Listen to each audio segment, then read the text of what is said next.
This video, we're going to look at absolute value equations and then be able to solve absolute value equations.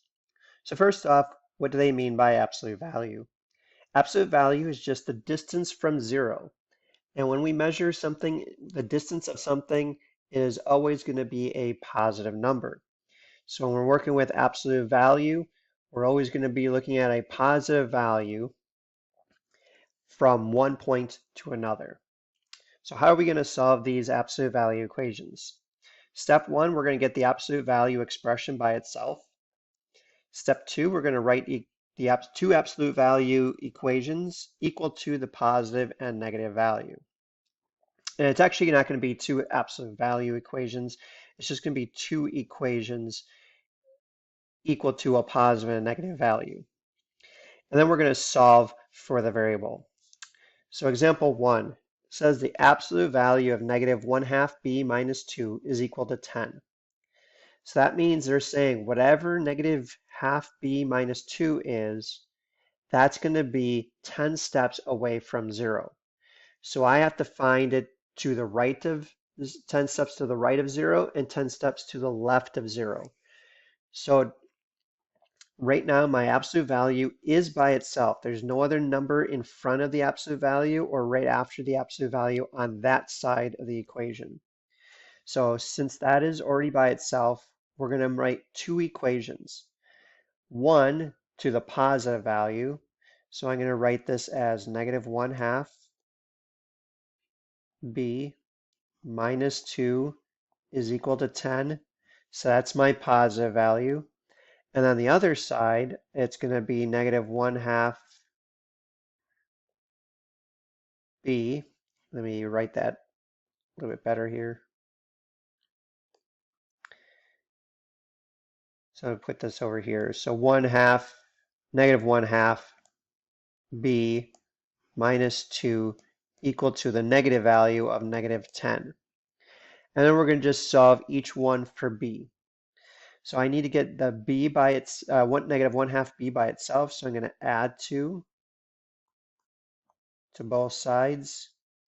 And I have negative 1/2 b is equal to 12. Now the opposite of multiplying by a negative 1/2 is dividing by a negative 1/2, which I think of when I'm multiplying by a fraction. The opposite is multiplying by the reciprocal, which is a negative 2. Negative 2 times negative 1/2 is 1. 1 times b is b. So those divide out, equal to whatever I do on one side, I have to do on the other. So I got to multiply this by negative 2, and b would equal a negative 24. So that is one way, one answer it could be. And I can check my answer on that one. If I put negative 24 in for b, negative 1/2 of negative 24 is a positive 12. A positive 12 minus 2 is 10. 10 is 10 steps away from 0, so the absolute value of 10 is 10. Now the other side, here I'm going to do the same thing to get negative 1/2 b by itself by adding 2 to both sides. And now I have negative 1/2 b is equal to a negative 8.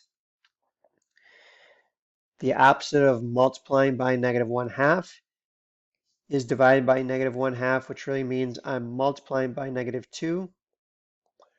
That gives me 1b equals negative 8 times negative 2, which is going to give me a positive 16.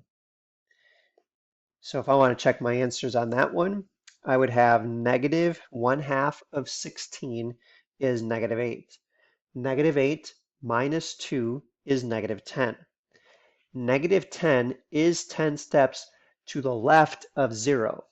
So that would make b can be possibly equaling 16. So my two solutions would be negative 24 and positive 16.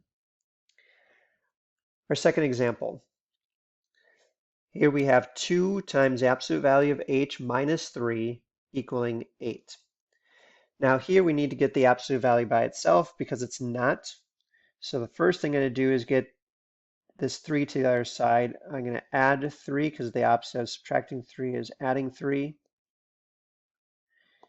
So now I have 2 times the absolute value of h is equal to 11. Now the opposite of multiplying by 2 is dividing by 2. So I'm going to do that on both sides. And now I have the absolute value of h is equal to 11 halves. Or if you want to put it as a decimal, that would be 5.5. Then the next part is I need to write two equations to get the variable outside of the absolute value. So I have h is going to equal a positive and a negative 11 halves, or let me write that again.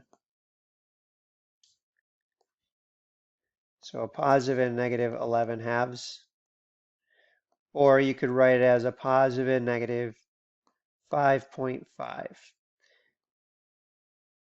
So that is how you can solve absolute value equations.